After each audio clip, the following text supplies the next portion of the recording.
আসসালামু আলাইকুম। আরে বাংলাদেশের মানুষ যে এত কোটিপতি হয়ে গেছে, এত পয়সাওয়ালা হয়ে গেছে, এই 2 বছরে আমার তা জানা ছিল না। ভাই আমি তো অবাক হয়ে গেলাম, বাংলাদেশের মানুষ এত পয়সাওয়ালা হয়ে গেছে।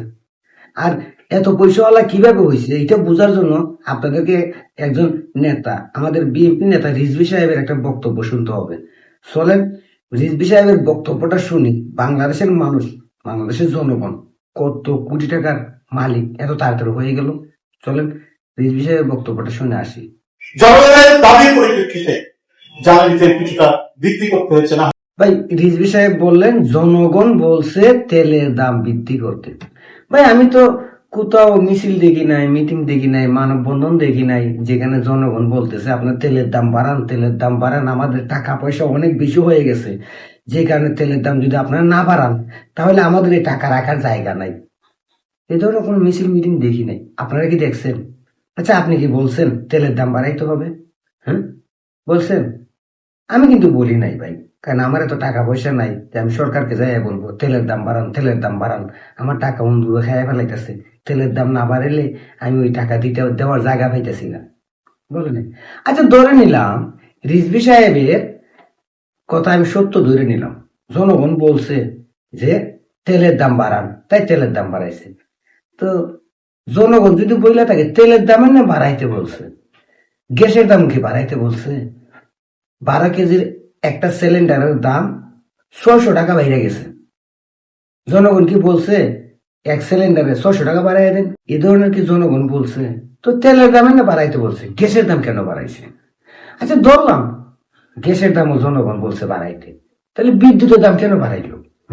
জনগণ কি বলছে যে আমাদের এখানে ঘন্টায় ঘন্টা লোডশেডিং হচ্ছে, ঘন্টায় ঘন্টায় কারেন্টের সমস্যা হচ্ছে, আমরা গরমে টিকতে পারতেছি না, আপনারা এই বিদ্যুৎ বিল বাড়ান, আমাদের টাকা রাখার জায়গা নাই, বিদ্যুৎ বিল বাড়াইলে আমরা টাকা রাখতে পারবো আপনাদের কাছে জমা।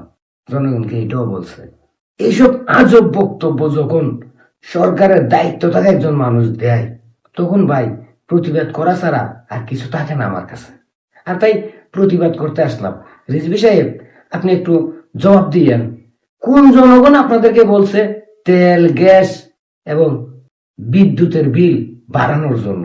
কোন জনগণ আপনাদের বলছে যে 1 লিটার তেলে 20 টাকা বাড়াইয়া দেন? কোন জনগণ আপনাদের বলছে 12 কেজি একটা গ্যাসের সিলিন্ডারের মধ্যে 600 টাকা বাড়াইয়া দিতে? কোন জনগণ আপনাদের বলছে যেখানে ঘন্টা ঘন্টা লোডশেডিং হচ্ছে সেখানে বিদ্যুতের বিল বাড়াইতে? কোন জনগণ, কোন জনগণ আপনাদেরকে বলছে? যদি একটু বলতেন তাহলে মনে হয় আমার মতো মানুষগুলো একটু উপকৃত হইতো, জানতে পারতো। আর সবচেয়ে বড় বিষয় কি জানেন? এই যে হঠাৎ করে এসব বাড়ায় দিল, কেউ কিন্তু কথা বলতেছে না। আমাদের জ্ঞানী গুণী বুদ্ধিজীবী সুশীল সমাজ, এই বিভিন্ন ধরনের বিশেষ করে বিরোধী দল, রাজনৈতিক দল, জামাত, এনসিপি কথা বলে না, প্রতিবাদ করে না কেন ভাই? ওরা কি জনগণের প্রতিনিধিত্ব করে না? প্রতিবাদ কেন করে না? আর এসব কেন হচ্ছে বুঝতে পারতেছেন? কারণ দেশে জনগণের দুঃখ বুঝার মতো শক্তিশালী কোন রাজনৈতিক দল নেই। যদি আজকে আওয়ামী লীগ বাংলাদেশের রাজনীতিতে থাকতো, সক্রিয় থাকতো, তাহলে হয়তো রিজভী সাহেব এ ধরনের অদ্ভুত বক্তব্য দিতে পারতো না যে জনগণ বলছে তেল, গ্যাস, বিদ্যুতের বিল বাড়াইতে।